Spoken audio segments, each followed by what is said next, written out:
Ayan. Hello. Hello, guys. Good evening.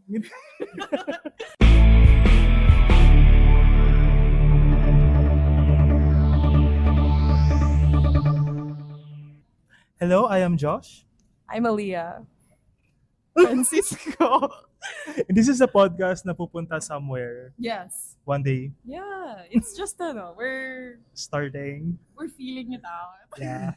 Relationship yarn. Pero, No.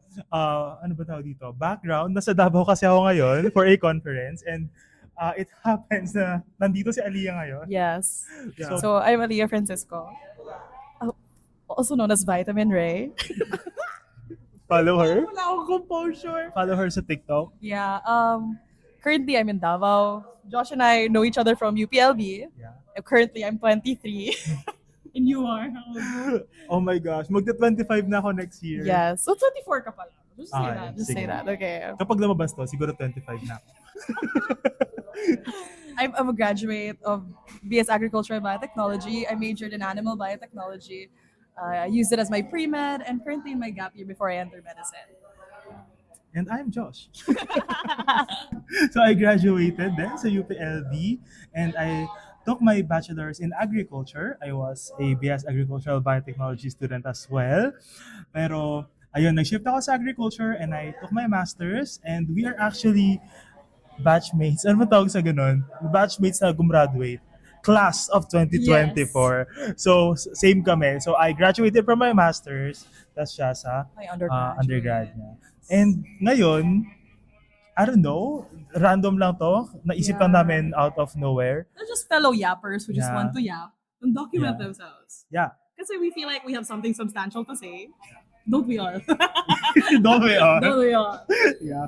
Tapos, ayun din, siguro since we also have the same background na kakagraduate lang, etc. So, siguro ito ay isang podcast para sa mga tao na siguro figuring things out Yes. when, after graduation.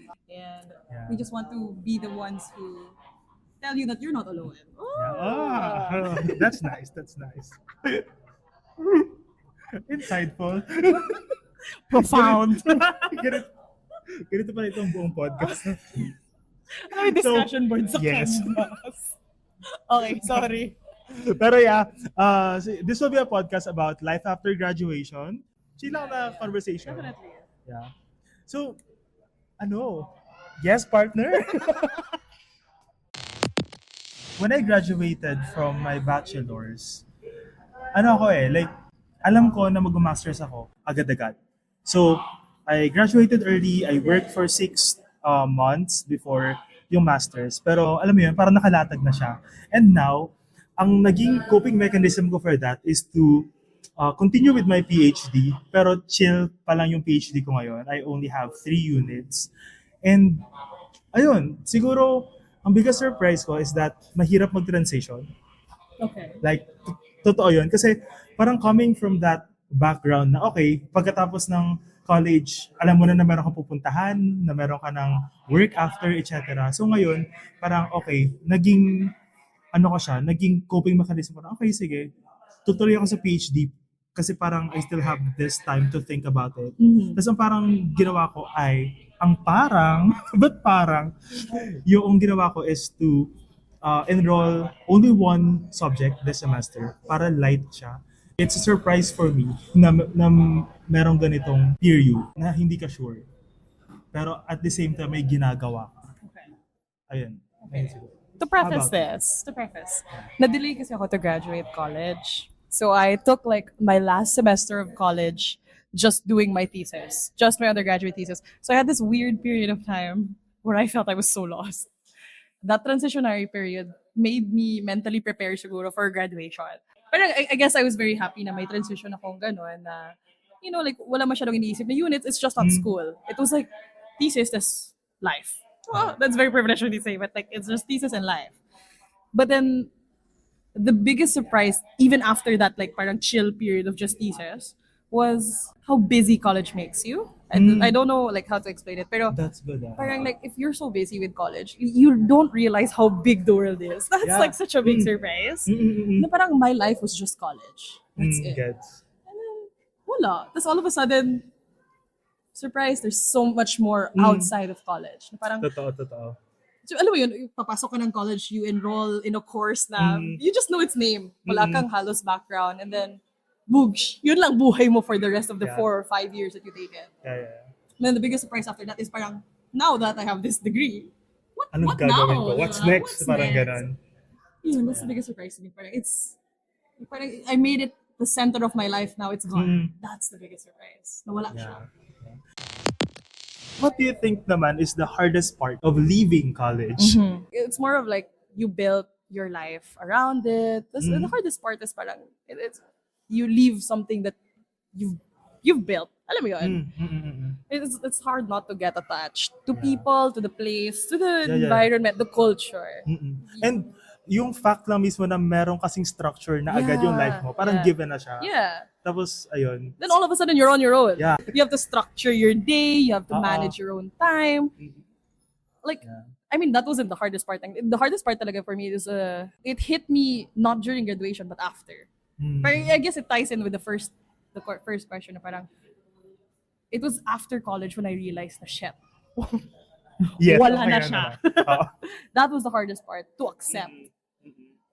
But it was so easy for me to say na yan na matatapos na. Yan na, nandiyan na yung finish line. But then once you cross that, the hardest part was realizing na hala, tapos na pala. Sa akin naman, siguro it's more on, nabanggit po rin kanina, yung relationships that you have built. Yeah.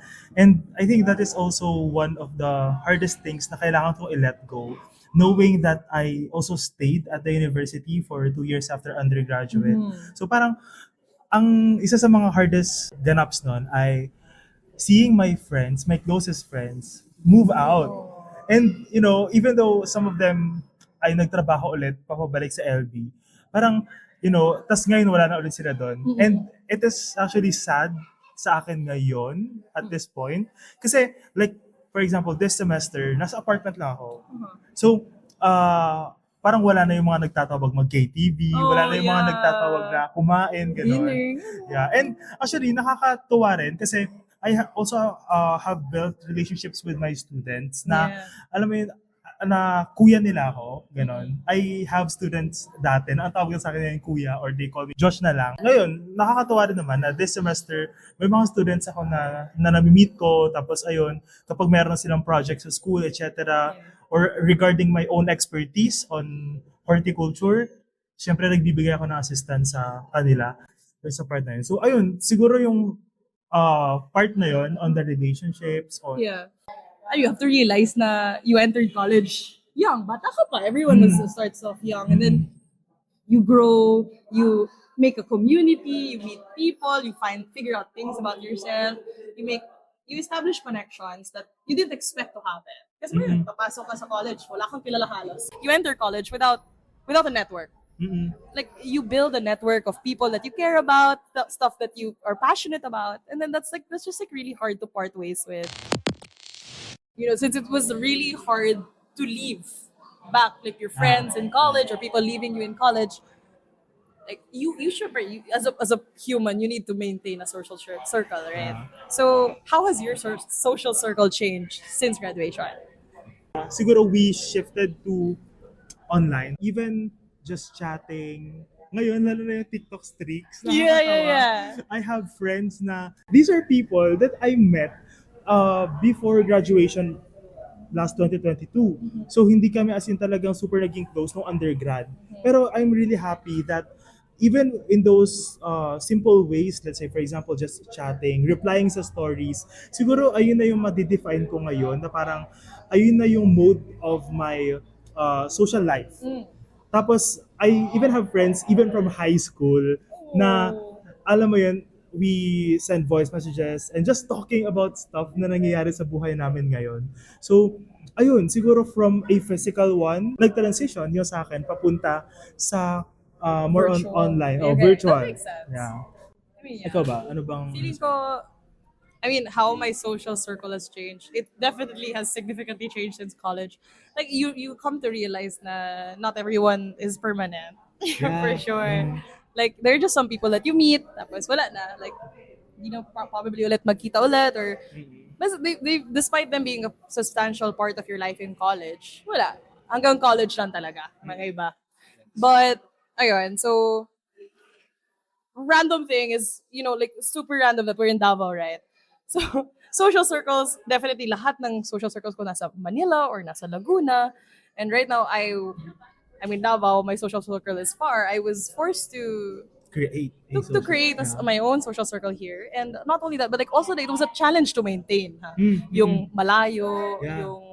Tapos meron ka rin dito, di ba? Yeah, So parang, tapos, they're also at different stages in their life. You come to realize na parang, may trabaho Totoo. siya. Or yung mga iba, they're focusing on themselves. Or they're just at different stages in life that dati same page kayo lahat. Ngayon, Oo, iba-iba kayong chapter. Actually, ayun din yung parang na-realize ko after college na there are really some people na there will come a point na ma-outgrow mo Yeah. sila or parang mag-iiba talaga kayo ng Yeah. priorities. You And just part that's ways. okay. Yeah. That's okay. That's okay for sure. Pero, like it's just nice to still like see them post online. Na minsan like the occasional like the story or like occasional kamustahan. But then it's like, syempre it's different when you see them. Pero it's just for me, I guess the only thing I could say is that distance can make a relationship or the love grow fonder.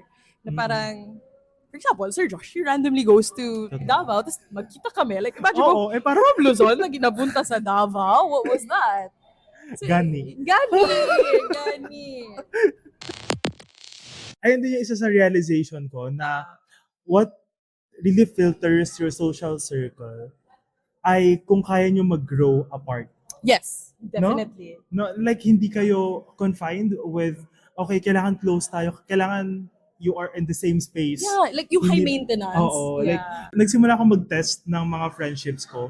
Which of my friendships nung college ang kayang to stand the test of time. Oo, like alam mo yun, parang kaya pa ba natin maging friends even without us having dinner every day, etc.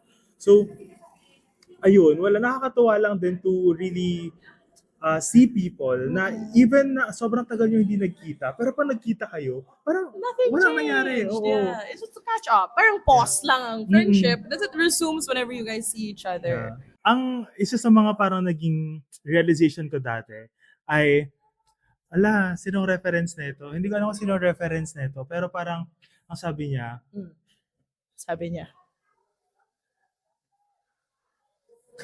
sige, go.